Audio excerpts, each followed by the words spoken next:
anxiety is not as bad as bipolar, but I mean, they're all kind of bad in their own way because they have their own debilitating factors that revolve around them, correct? Yeah, well, and I mean, and that's one of the huge, I think there's a lot of misconceptions of mental health. I mean, that being a simple one, like bipolar disorder, I think a lot of people see it as like you can flip on a dime, but actually it's really easy to diagnose because you have 4 days of mania and 2 weeks of depression, 2 cycles of that within a 6-month period. And that's bipolar 1. Bipolar 2 is less mania. And they can be, all of them can be just as or not as debilitating. But I think that self-sabotage can be linked with different like diagnosable disorders. But I think it's also a bit of just human nature, just getting into bad habits and bad cycles, but it can certainly be linked with like intertwined with depression, anxiety, bipolar, borderline personality disorder, PTSD, really any of them. Because when we get stuck in cycles,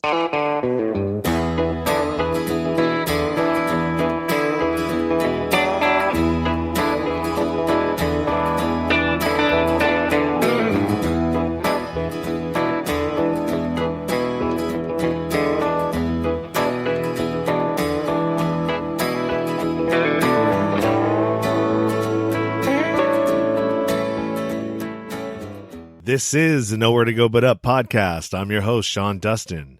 If this is your first episode, welcome. If you're returning, welcome back. This is episode 20. Thanks for stopping by. I'm glad you decided to hang out with me today. Happy holidays.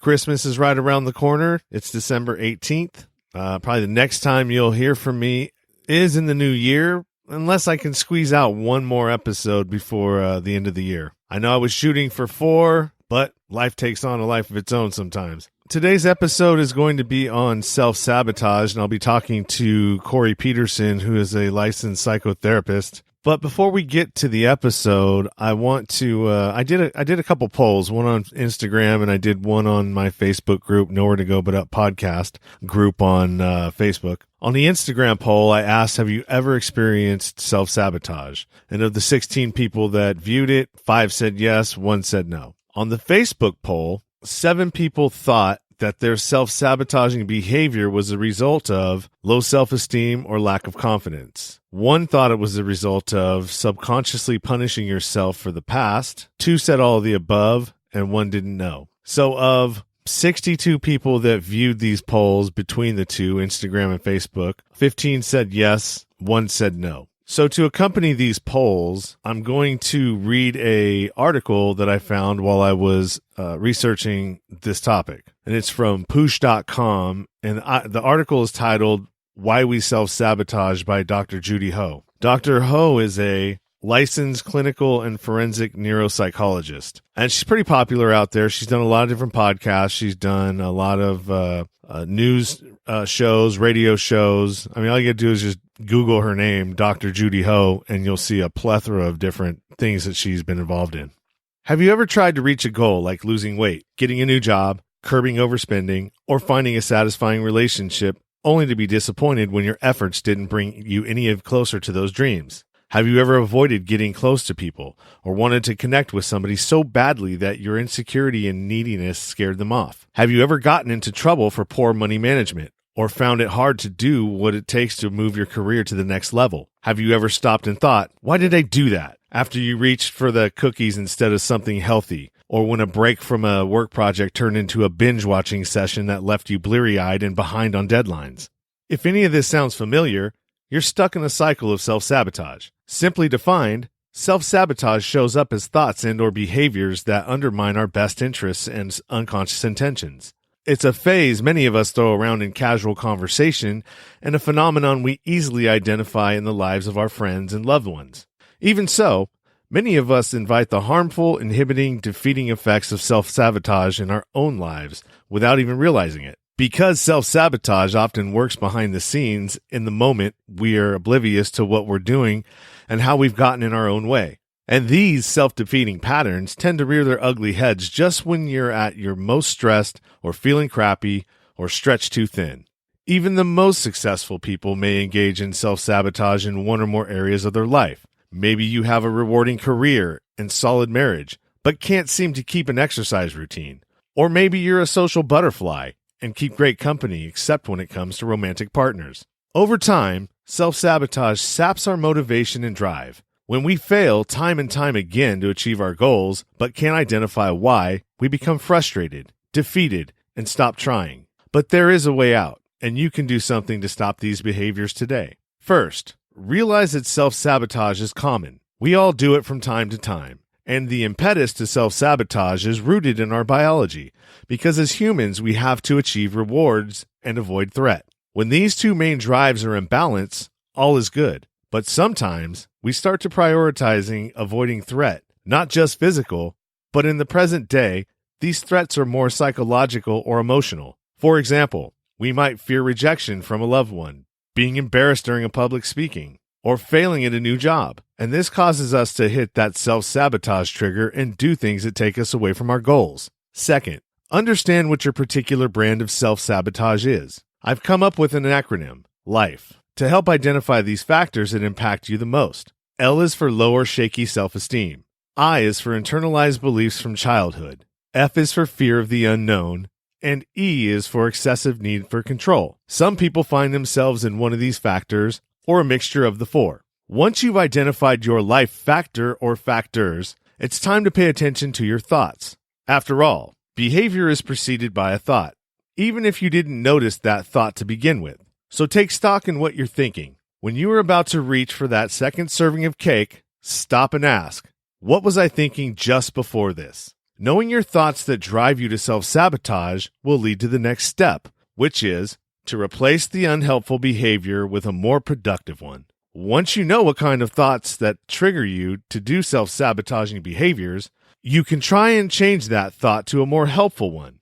Instead of thinking, one more slice of cake won't matter, perhaps ask yourself instead, do I really want or need this second piece of cake? You can then pick an alternate action that will bring you closer to your goals. For example, instead of reaching for that piece of cake, go for a quick walk around the block instead. The key is to select an alternate behavior that gets in the way of your original problematic behavior. So watching TV wouldn't be a good example for this scenario, because that's when most people eat mindlessly while they're watching a show on their couch. Finally, always approach your decisions from a values-driven place. Values are what you want your life to stand for and what you want to be remembered by. Unlike goals, they can't be checked off of a list, but are things you believe are core to who you are. For example, a goal is to run a marathon, whereas values include integrity, adventurousness, and continuous learning.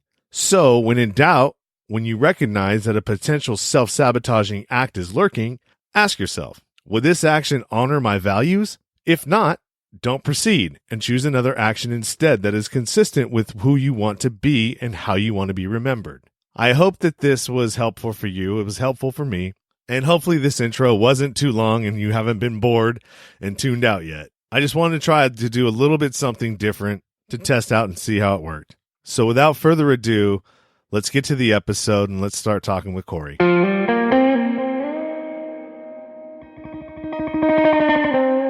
So, hi, Corey. How are you? Hi, I'm good. How are you? I'm doing well. Just getting chastised in one of the Facebook groups for self-promoting. Sounds about right. Yeah, right. If I'm pissing everybody off, I must be doing something right. So we're going to be talking about self-sabotage and the things that are associated with self-sabotage. But what's a little bit about you? What is your background? Do you have a PhD in psychology, or what's your story? Oh, so I'm on my 5th college degree and first PhD right now. So I'm a licensed psychotherapist. I have a bachelor's in communication and psychology, a master's in professional communication and marriage and family therapy. I'm currently getting my first PhD in communications. It's my original love because communication is literally everything. And I'm the owner of Communication and Connection Therapy in Overland Park, Kansas, which is the suburb of Kansas City, or one of them. And I have 6 clinicians there with me. And I also own a corporate wellness organization called Recharge Corporate Wellness Training. Goodness, I just got done with 5 sessions. Came straight here, but I'm on it. I'm good to go. Wow. You are quite accomplished. Thank you. I look like I'm 12, but I really, really have always been that nerd in school. And so I just never wanted to stop going. So I've been in college for 10 years now with no summer since 2009. This is my first summer I'm taking off. So I am teaching, but I'm not actually in class for these few months. It feels really nice. Yeah, I would imagine. It sounds like you've got a full plate with everything that you've been building up in your life. Yeah, a happy full plate, but definitely a full plate for sure. Well, as long as at the end of the day, it's all worth it, and I believe that, anytime you're helping people and helping them to figure out themselves in a meaningful way and how to be more productive in life, it doesn't get much better than that. I completely agree. And being a psychotherapist is unlike, I think any job, any career is unlike anything else, but it's a unique opportunity where you just get to love people like truly unconditionally. There's nothing you can tell a therapist that would make them disappointed in you. So it's really unique to like actually enact that every day, but also kind of kick people's butts into the version of themselves that they actually really want to be and figure out the barriers to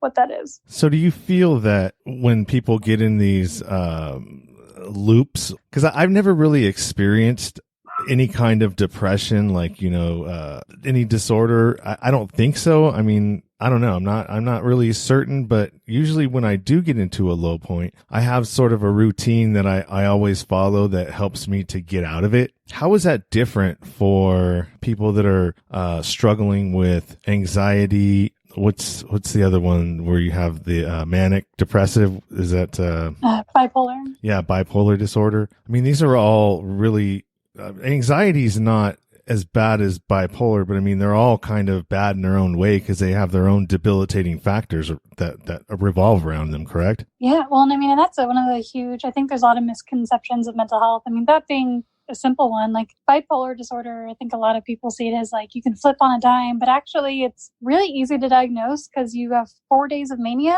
and 2 weeks of depression, 2 cycles of that within a 6-month period. And that's bipolar 1. Bipolar 2 is less mania.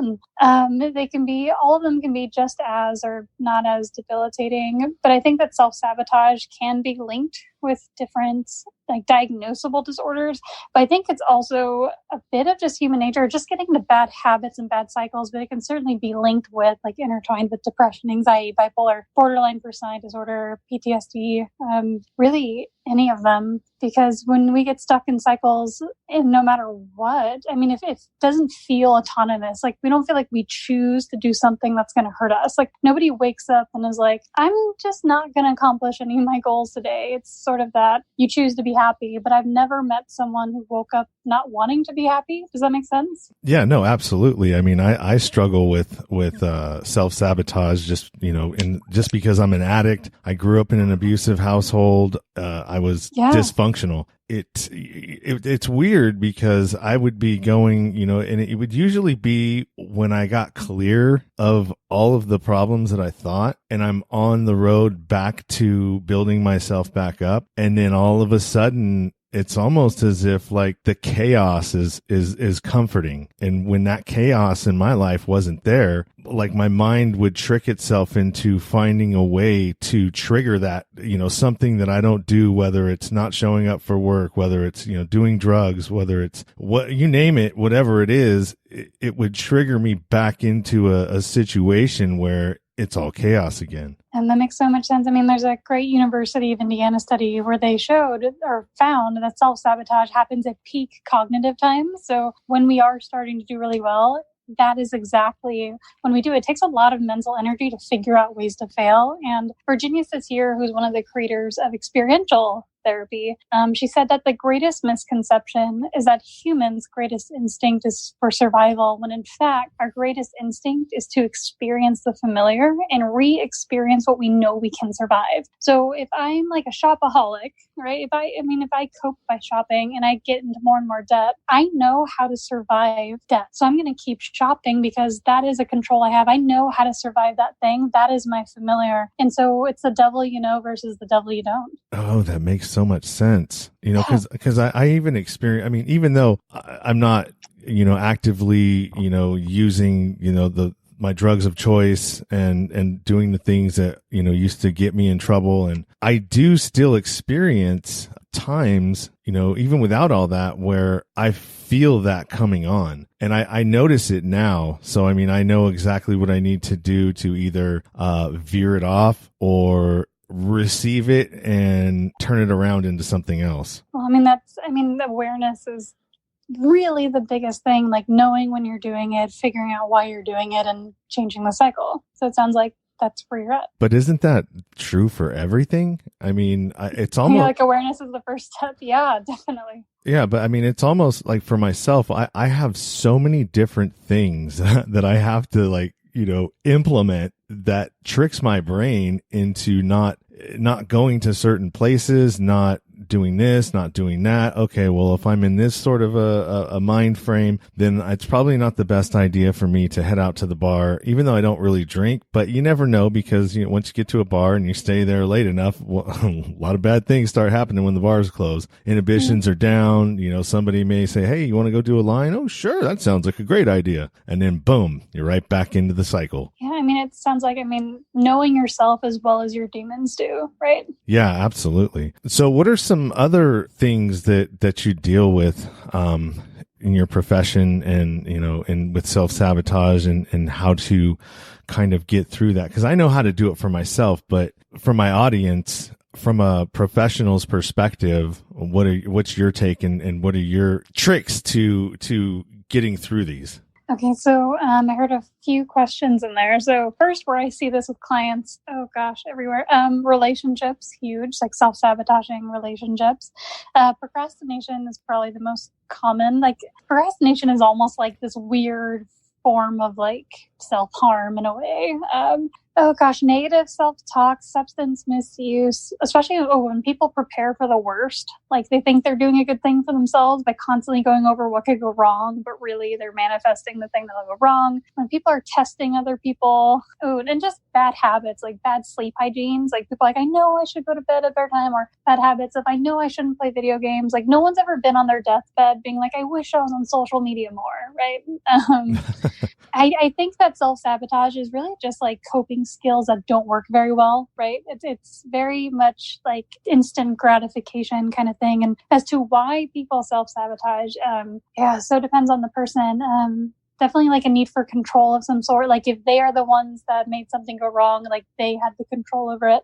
Maybe they feel imposter syndrome, like they don't feel they deserve what it is that is coming for them, or maybe they want to externalize and create an excuse. A lot of maybe like that control, like future predicting kind of thing of like, if we can predict what's going to happen, then we will feel better about it. But the thing is we are really not good at protecting ourselves from heartbreak. Like as much as we think we prepare for the worst, like the thing sucks if it sucks no matter what. Sometimes we just don't want to do the thing, like genuinely don't want to. And it's our kind of brain's way of telling us that we don't want to do something. And sometimes we just need stimulation. Sometimes something else is more important in that moment. And we end up making some pretty poor permanent decisions on temporary feelings. I forget what other questions you had. What kind of things you can do?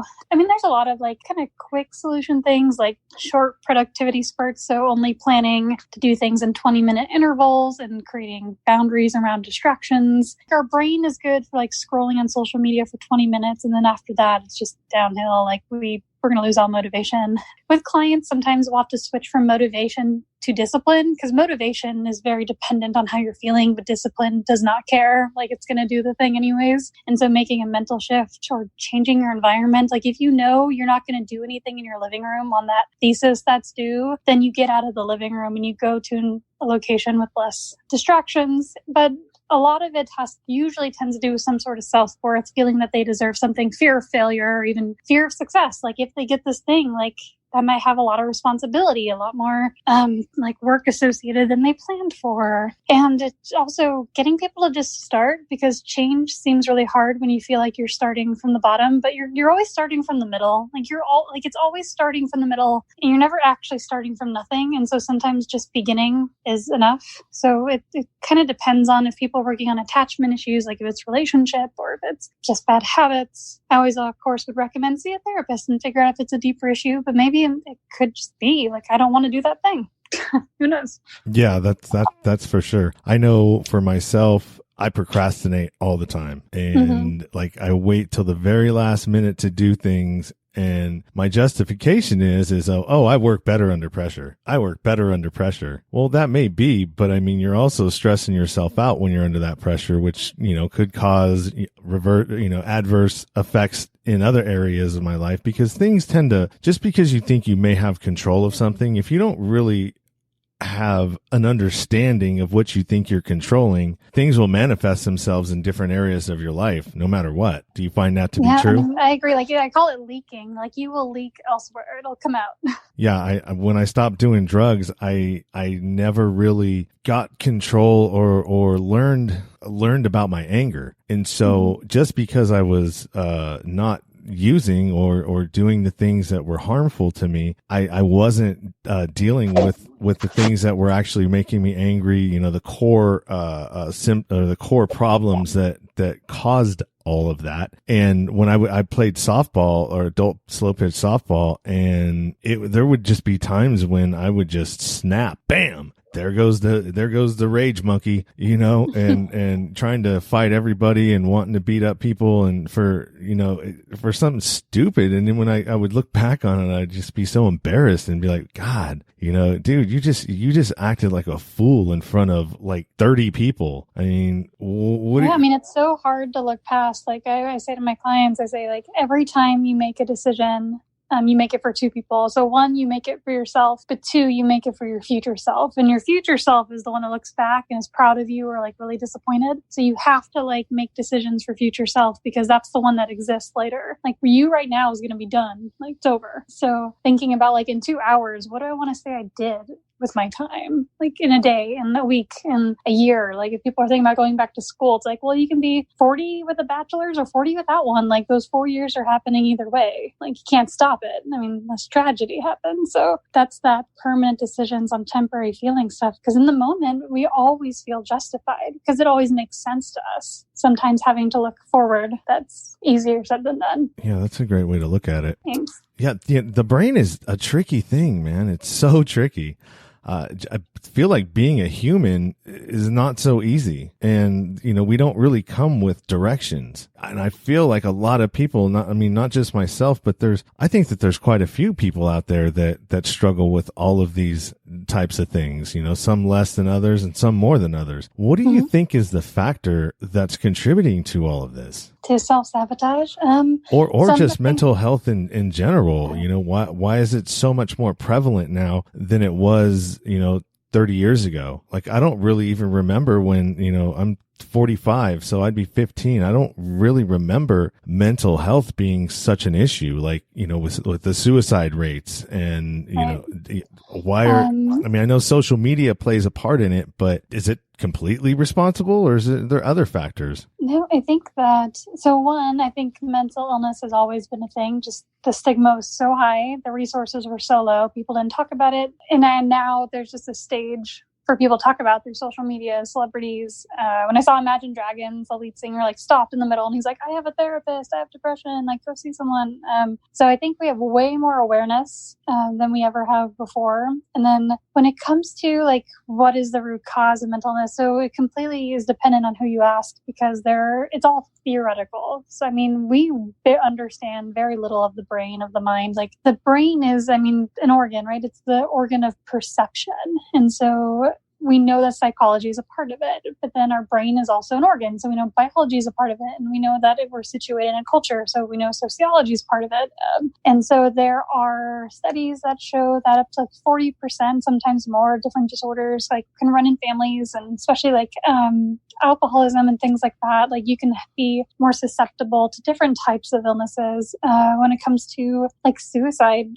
So one of the biggest contributing factor is age. So if you are a teenager or elderly, you are at highest risk.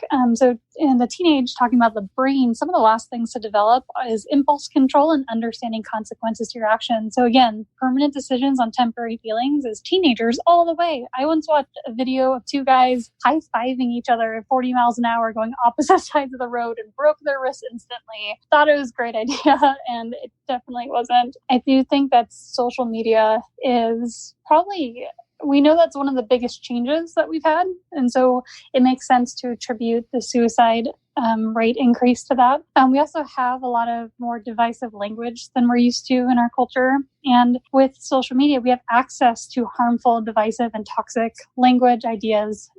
And if you know somebody who has attempted or completed suicide, you're also more likely to do so yourself. And so as we just start to know people, I think everybody knows somebody. And when we have those images in our head culturally and individually, like it gives us an avenue, it gives us that choice where we may not have thought of that as a choice before. And so in one instance, we are destigmatizing seeking mental health treatment. But on the other hand, with social media, we had this increased pressure to be perfect. And that's a very hard space to live in, I think, as a teenager today. Oh, yeah. Yeah, for sure. I'm going to go off just a little bit here. I mean, it's still into the same subject, but it's going a little different direction. Because we have all of these.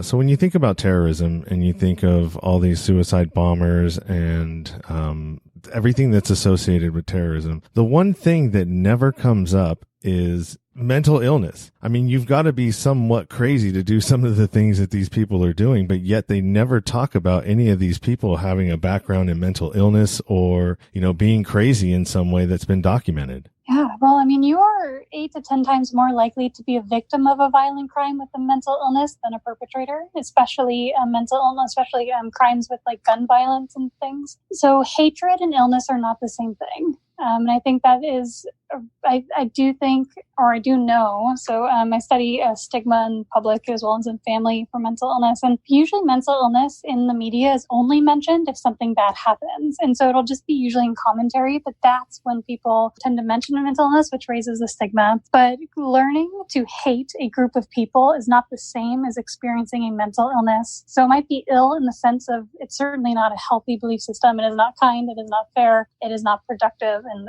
I think we can all argue not okay. That's not the same as experiencing a mental illness. Now, there is a few mental illnesses, very few, like 2 that come to my mind that have violence as a possible symptom. But other than that, what you're explaining is hatred and indoctrination. Does that make sense? Yeah.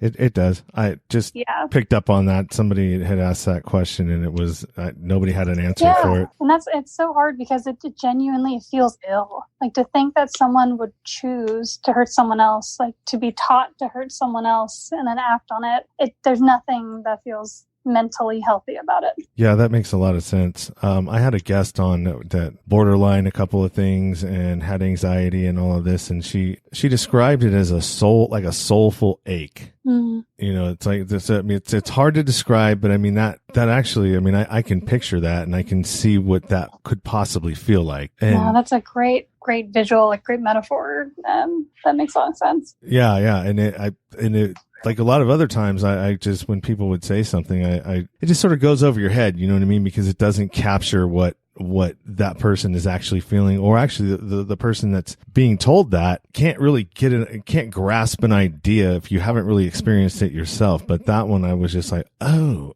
okay, is that what that must be horrible. Yeah, no, that sounds about right.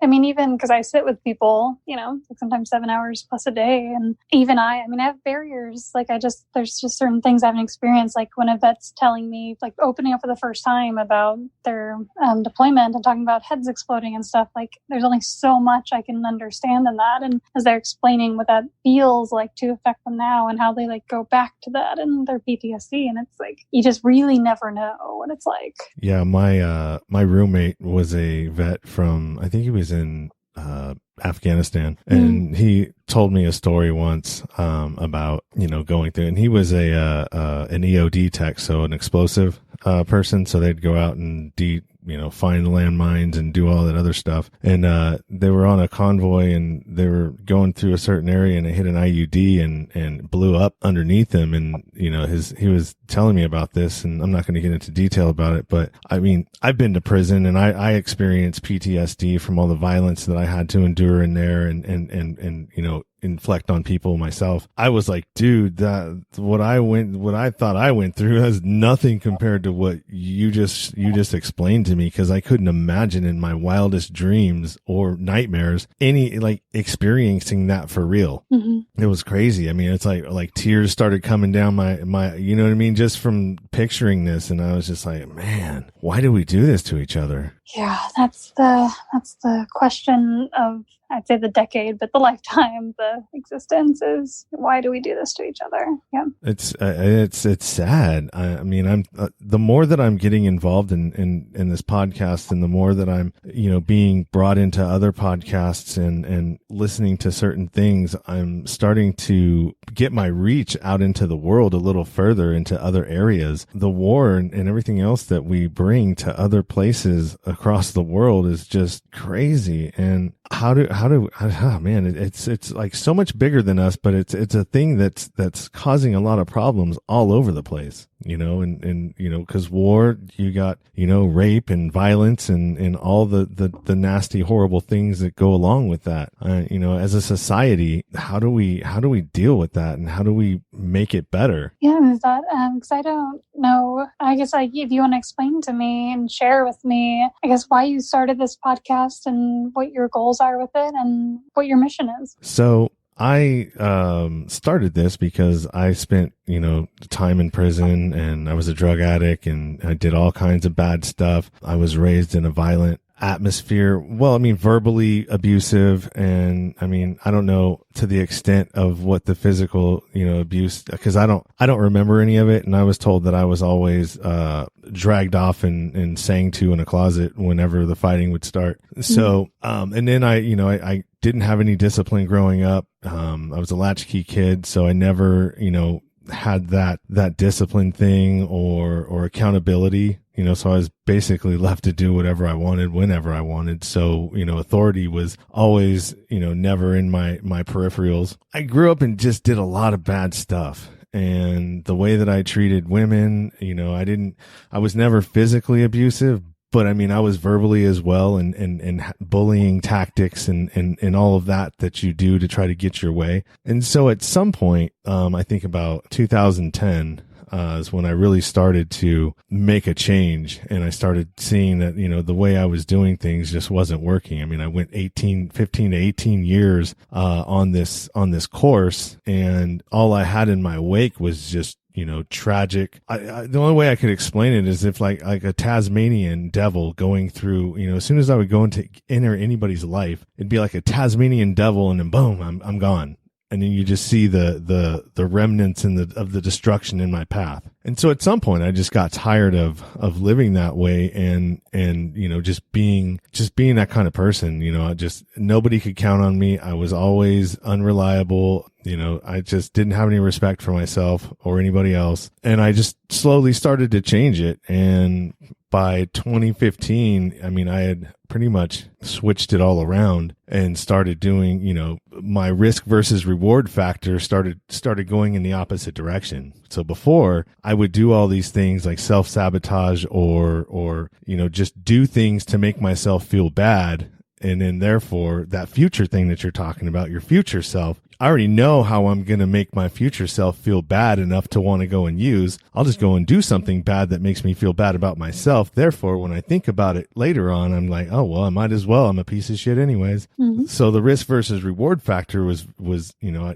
I didn't have a lot to lose. So the reward was bigger than the risk. As that started to switch, where the risk was not greater than the reward, all of that sort of started going away. My situation is not unique in any way whatsoever. It's unique because it's my situation, but it's not unique to situations out there. I mean, there's a lot of people that have been through a lot worse and have, you know, come a lot further. My thing is that there's not a whole lot of people that are talking about addiction and trying to, like, not really so much talk about my story, but talk about other people's stories and how they got through it, which in turn is kind of helping me because I'm getting my stuff out there, and it's allowing me to stay in the process and you know what I mean? Because I'm truly trying to figure myself out. Mm-hmm. And so hopefully through this podcast and, you know, possibly a book in the future and some of these other things, I can kind of help myself through helping other people, that's kind of where I'm at. And so it's sort of taken me in a cool direction, and it's helped me to kind of see the world in a different way. And it's just crazy, man. Once you release things,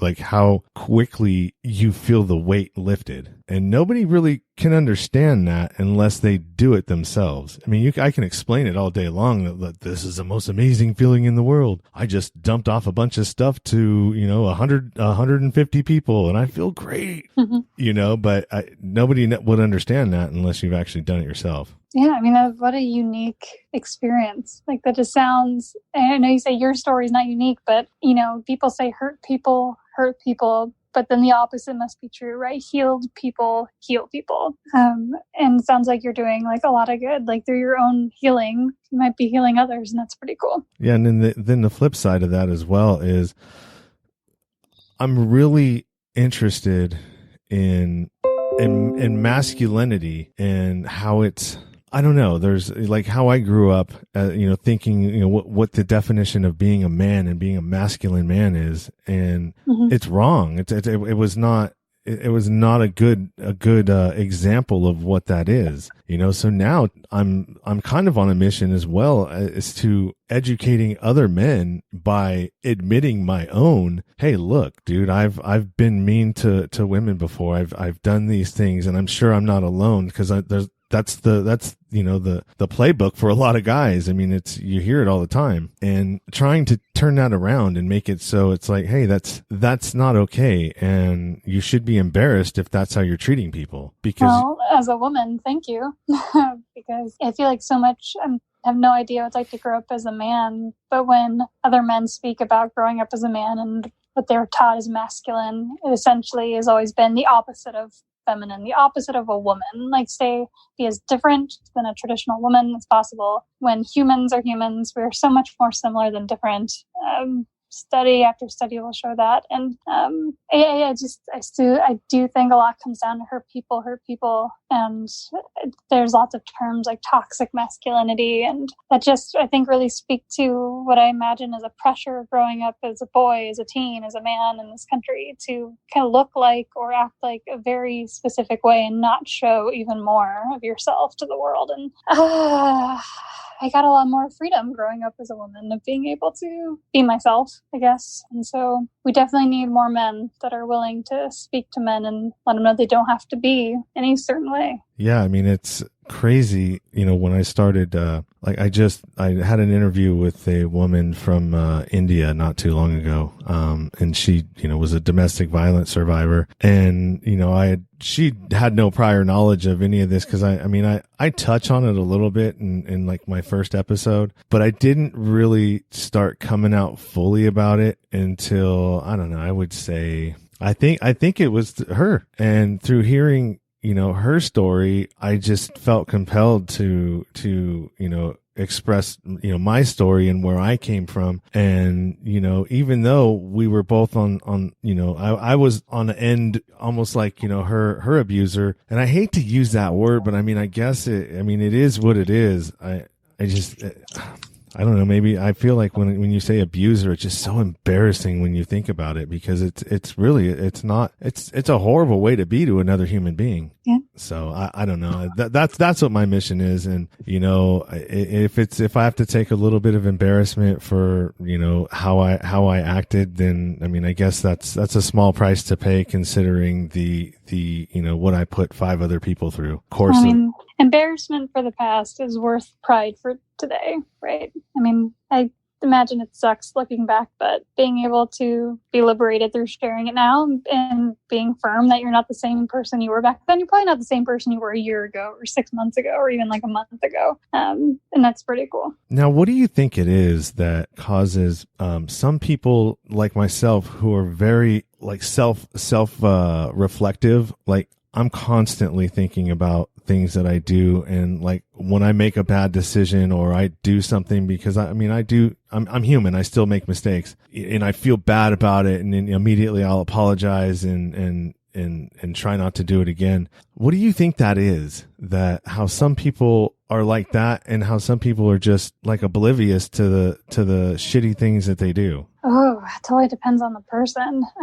It's sort of like when I mentioned that Virginia Satir quote that our biggest instinct is to experience the familiar and re-experience what we know we can survive. What that's speaking to is generally like something will be seen as survivable to us until we decide or are shown that it no longer is. So sort of like hitting a bottom. And so everybody's bottom is very different. If you think about even like weight gain, some people can gain 10 pounds, freak out, go to the gym like crazy, and some people don't.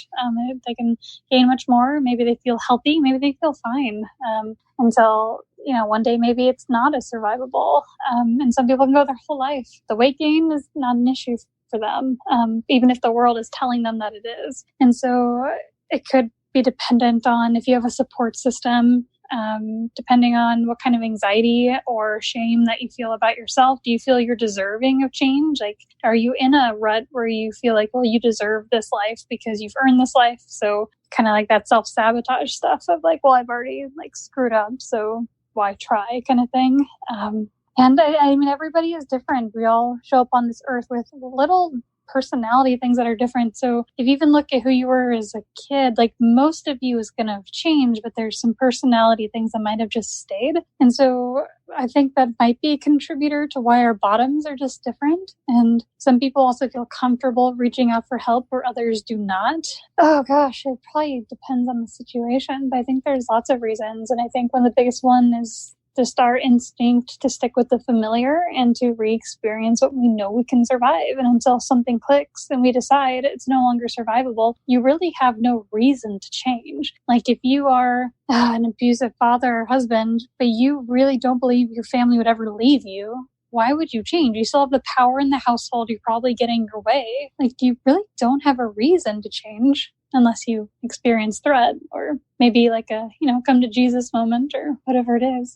Change can be sparked by good and bad things. Yeah, I know you were talking about weight. I saw a picture of myself at a function for my union. For some reason that I just didn't like the way that I appeared in public, just my look, and that was what it was that sparked me to change that. There's no telling what actually puts people into action or puts yourself into action. There's all kinds of different things. Yeah, like I said, there's no blueprint of being human. And I think like being a therapist, like that's sort of the most exciting thing about my job. There's some generalities I can throw out there. Like, I mean, there are some assumptions that tend to be pretty universal, but for the most part, like in a 7-hour day, like every single person will be expressing, sharing, presenting with something different, and their motivations are different. And especially, I do feel like one universal truth, which has been really interesting, is that sometimes the worst things that we do come from really good intentions. And it can be hard to honor sometimes those good intentions, like even self-sabotage. Like in the moment, we might really be thinking we're doing something good or something that we want, something that will bring us joy. And so seeing that consequences of good intent don't work out the way we want them to is really hard and can get us into like really icky and uncomfortable situations. So, I mean, humans are complicated, like you said. Yeah, I like to call them messy. Oh yeah, tons of messy, lots of messy. Yeah. There's like a joke for therapists, like you go to a therapist and you like open up your mind and we step in and we're like, you live in here? Like how? Like what are you doing? Let's organize this. Oh my gosh. That's funny. I never even thought about it that way.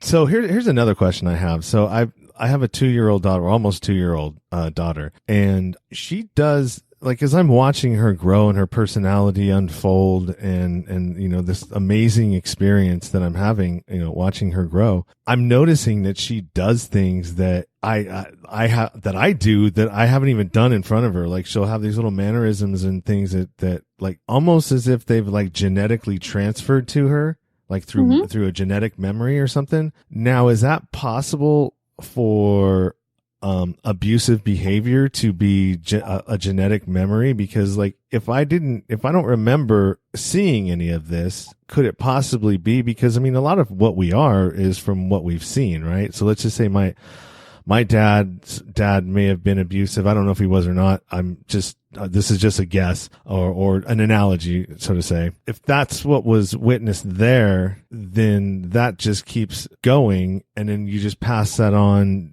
through a genetic memory, it just keeps going until the next stop in the line, which would be me, changes that. And so now my daughter what's different with being a daughter than a boy, because if she's watching that, then she's getting an idea of that's okay. This is normal behavior. So when it happens to her, she just sticks around instead of going, oh no, this is wrong. I gotta get out of here. Done. Does that make any sense what I'm trying to say? Yeah. So you're talking about kind of two different things. So one is epigenetics, which is what our genes carry. And then the other is intergenerational psychology of like what we experience and replicate. I am not an expert in epigenetics. I know the basis, which is that we can have like kind of like intergenerational trauma. Like, so like, let's say my grandma was an assault victim, and I might respond to men as if I were assaulted myself, even if I never was. So that would be like an epigenetic example, like a belief system. And then intergenerational normal psychology and family systems would be, what you experience is what you replicate, but also what you've heard about, you will replicate. So not just if you've seen it yourself, if you know it has happened, you can create almost like this self-fulfilling prophecy of like, well, this is what I come from. So it's like when people get adopted and they find out things about their birth parents that are unsavory, and then they feel like that's their fate to become that, even if they didn't experience it themselves. So I don't know much on the epigenetic side. I do know that is an up and coming like area of study that more people are getting into. The research is pretty limited right now, but I know that they're doing more, especially that intergenerational trauma. But when it comes to what we just know about stories and narratives, we definitely can be influenced. And that's when, as therapists, we work on something called differentiation, right? So being able to differentiate who you are from who others are and recognizing your autonomy. And you might have similar traits, but that does not mean you are a similar person. Does that make sense? Yeah. And you just triggered something in me too, as well, when you were explaining that. So there was a story that I was told about, an incident when I was a kid, and I took this on, I guess, because I'd hear somebody talk about it, and I just put a picture in my head and I placed myself there as if I was actually watching this unfold as the story's being told to me. And then from that point on, almost I took that story as if it was my own story and my own truth. And then I started, whenever I would talk, when I would reference it, it was in the first person, not as a story that was told to me. So it was really crazy how that happened. But somebody explained that, or I heard that at one point, and I was like, oh my God, I did that. And so I stopped saying that story, because it was obviously I didn't experience that. I experienced somebody else's version of it and just, adapted it as my own. Mm-hmm. Oh, that's really interesting. But I mean, it sounds like you were able to, like you said, awareness is everything. I mean, it's the first step to everything. Yeah. I don't know why I'm so, inflective, if that's the right word to use, or introspective. I guess it's because I've just spent so much time being in trouble and doing bad things that, I mean, I have no choice. And I've always, change is not something that's foreign to me, from moving around a lot to, being when I was in prison or going through that situation. I mean, I think I'd been in and out of 18 different institutions and rehabs and the like. So, I mean, I was always change was everywhere. You know what I mean? I was never stagnant for very long. So I guess it was just easier for me to change is easier, than for some. Mm-hmm. So another question that I have for you is, being a therapist, have you ever experienced any bottoms or any kind of depression, or, the things that you're helping people with, or have you is it just book study and through dealing with other people? I mean, I've experienced, so I grew up non-traditionally. So moved around a lot. So when it comes to like suicide ideation, there are some like normal peaks in your life. So in developmentally, you're going to hit one usually around like 14 to 17. Through those adolescent developmental years in your brain, you'll have like a dip in serotonin. That's usually when people first experience like either passive or even active suicide ideation thoughts of like, I don't want to be here. It'd be so much easier if I weren't around. Then you might get another one like 19, 23 or 4, because your brain's finishing up that prefrontal cortex. And I would say I hit one when I was 19. And I remember I transferred my sophomore year of college. And I just remember a night where I went through the, like, if I were going to do this, how would I do it stuff? And remembering like how scary that was. And so having clients who experience suicide ideation, especially as teenagers and as young adults, like being able to tell them that you are normal, you're not a bad person, like, or people are religious, like you can't just pray it away. It's not like pray the sin away, like pray the mental illness away kind of thing, like really validating how normal it is to not feel great all the time, and that there are developmental places where we just don't, and that's okay. And it doesn't mean you're weird or that you're abnormal. And sometimes we get ones that aren't typical, and that still doesn't mean anything about you. It's just something you're experiencing. And then so I would say that was a time in my life where I experienced depression, suicide ideation that was leaning from passive, which is those thoughts of like, I don't want to be here, into active, which is I like have a plan. And then, oh gosh, I mean, I've definitely been through different traumatic events that I can really empathize with my clients about, but I haven't experienced like long bouts of mental illness. Well, I've gotten like stress-induced OCD. Like everybody has OCD. It just, whether you have it clinically or not. So if I'm like, who is that actor in Homeward Bound in 1993? And then I become obsessed, right? So I'm like, who is that? Who is that? Who is that? And then my compulsion is to look it up on IMDb. So, I mean, that's like a great example of like, everybody have obsessive compulsive cycles. But sometimes when I would get stressed, like I would get like clinical, like I would have, if I was writing a paper, I would obsess over a paragraph for like 4 hours and everything had to be perfect. And I just would get really in my head.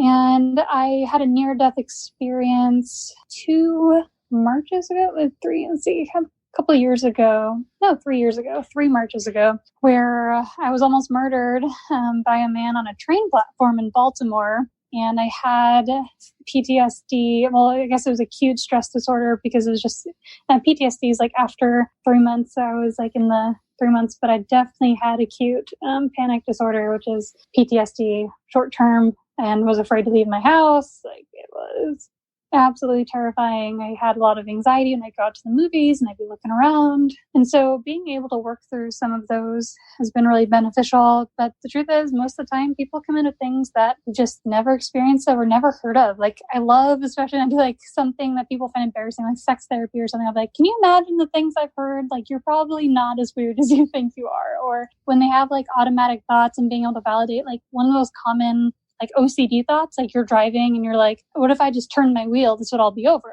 And that's actually a really common developmental OCD thought. Like, or you're like standing there cutting steaks and you're like, what if I just stabbed my friend right now? Like those weird questions and weird images, like out of nowhere, you get like animal abuse images or something horrific. And it actually just means that your amygdala is testing your prefrontal cortex. You're actually normal. And those has start when you're a teenager. And if you like can manage them, they don't become a problem. And if you become afraid of them, they become OCD. So, yeah, that's crazy. You're mentioning those because I've had that. Because I drive. I drive quite a bit. Because I commute a lot, and I've had that thought. And like, God, what would happen if I just did this, or what would happen if I did this? And oh man, I shake my head and like, oh, get out of there, stop.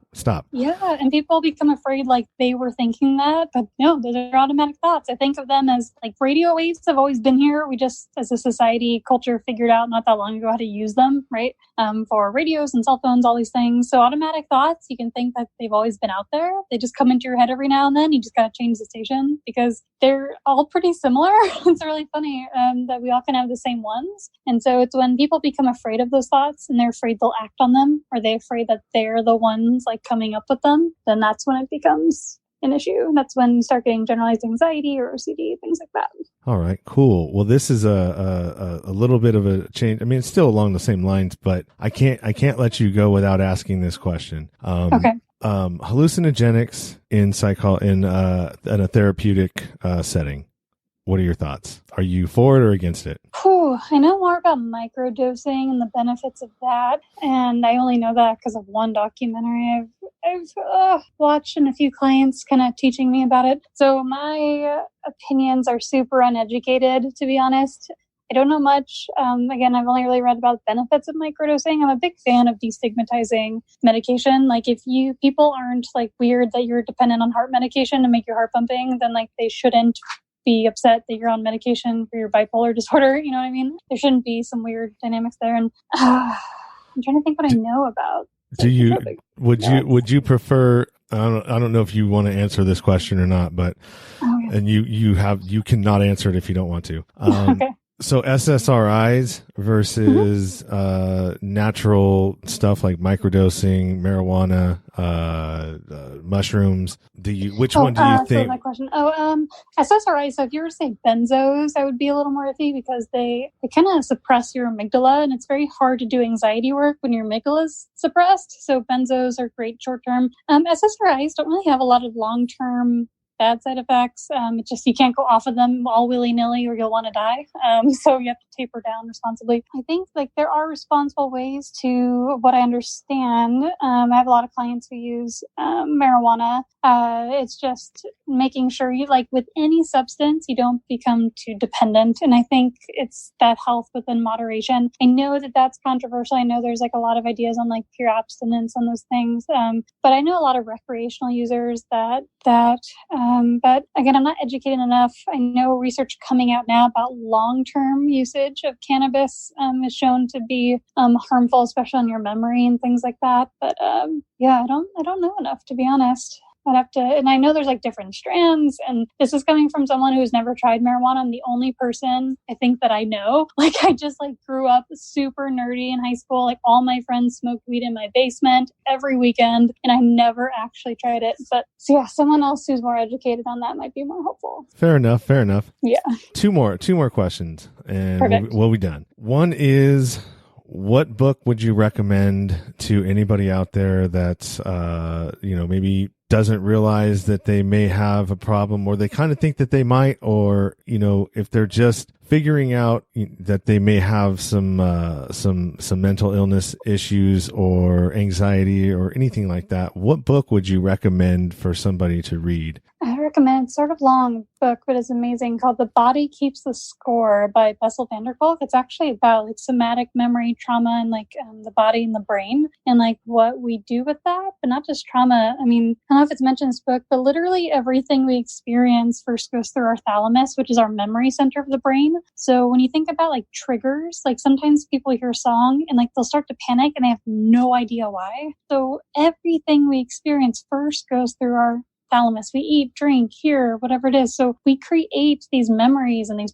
patterns, and we react to them without even knowing it. And so especially if you could argue anybody's had trauma in their life, whether it's a capital T, is a huge trauma, or lowercase t, maybe your parents get divorced or something like that. That can be a capital T trauma. But that book is really, really great if you are interested in the brain at all, if you're interested in trauma at all, if you're interested in habits, cycles, why we repeat things that we do or react to others the way that we do, whether consciously or subconsciously. It's just a good place to start. Okay, great. And the last one, do you listen to podcasts? And if you do, which two do you listen to regularly? Ooh, I do listen to podcasts. I listen to Criminal. I do like Phoebe Judge on Criminal. Oh gosh, I'm trying to not think of only murder podcasts, but I also do listen to My Favorite Murder pretty much every week. So I'll go with those two. They're both murder podcasts, and I think there might be something with therapists interested in crime for some reason. Yeah, well, that's the worst that society can get. So, I can understand why. And they're really popular. There's tons of them out there right now. Yes. The Man in the Window just started, so I'm about to get caught up on that.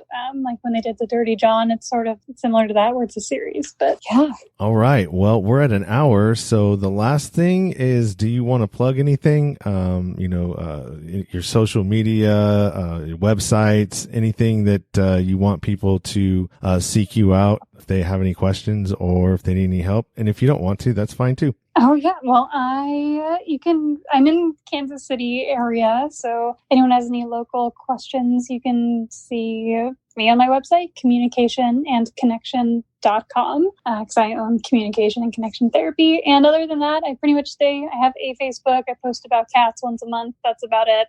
Really not too interesting. And kind of fail the millennial generation where I don't have a Snap or an Insta or anything like that. I live a private life, but I do have a website. So yeah, you can email me through there. Or you can email me connect@candctherapygroup.com. Great. Well, I appreciate you making the time to talk to me this evening. I know it's it's probably later over in your area. You're on the East Coast or almost, right? I mean, in Canada, so it's about 10 o'clock. It's not too bad.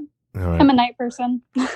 Either way, I appreciate you making the time for myself and the listeners. And I want to thank you again. Well, thank you so much for having me, and thank you for sharing with me a bit about your life. And and for all the good that you're doing.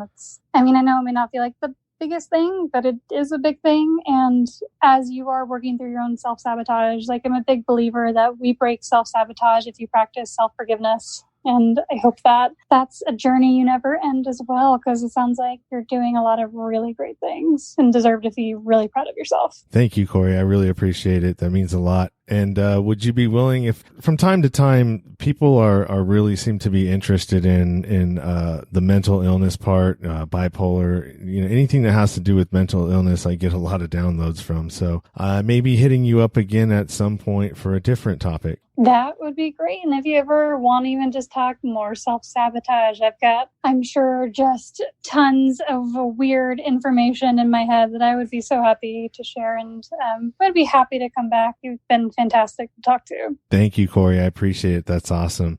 You have a good night, okay? You too. Bye. Bye.